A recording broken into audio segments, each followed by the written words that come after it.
Several years ago, we were nearly killed by the largest great one-horned Indian rhino, and that was in Royal Chitwan National Park in southern Nepal. It attacked us. We were on foot with two guides with walking sticks. That's all we had.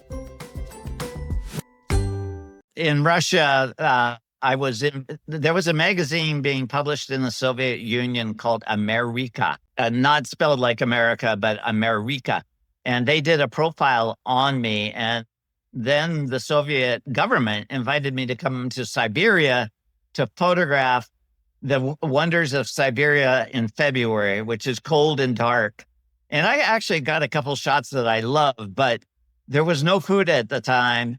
And my interpreter would leave at 4:00 and I would stay in a dimly lit room watching TV that I couldn't understand. And there was no socialization and it was demoralizing. And I just thought, this is not a place for me.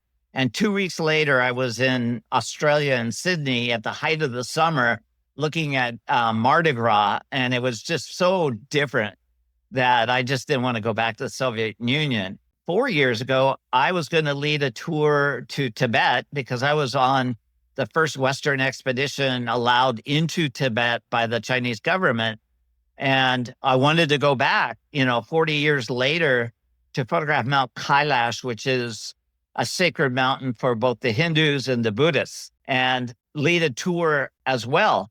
But the Chinese government would not issue me a visa to come into Tibet because they get on the internet and they check you out. And if you're a photographer, they find more reasons not to allow you to come into Tibet because they always assume you're going to do a negative story on the Chinese invasion of Tibet. So all my participants, some 10 people, were in Lhasa waiting for me, and I could not get into Tibet. So it was a disaster. Though they went on the tour with a local Tibetan guide, they knew the difference. And so both China and the Soviet Union are not my favorite places to travel. Do you have any idea how many countries you visited throughout the years? No. I don't keep track of the number of countries. I'm not wired that way. Some people travel to every country on the earth just so they can brag that they've been to every country. I'm not traveling just to say that I've been to every country. I'm not motivated by that. I'm motivated by the subject that I find in these countries. I once petitioned the Falkland government to allow Gabrielle and I to stay camping on South Georgia Island for 10 days, which is 400 miles southeast of the Falkland Islands or Malvinas. We got dropped off by a Russian icebreaker and picked up by a German passenger ship 10 days later. And during those 10 days, there was just this terrible storm. And in fact, the Russian icebreaker tucked into a harbor probably 10 miles away and stayed there for about 3 days, waiting out huge waves and turbulent seas. But we were trapped in this bay. We had thousands of seals, millions of penguins around us.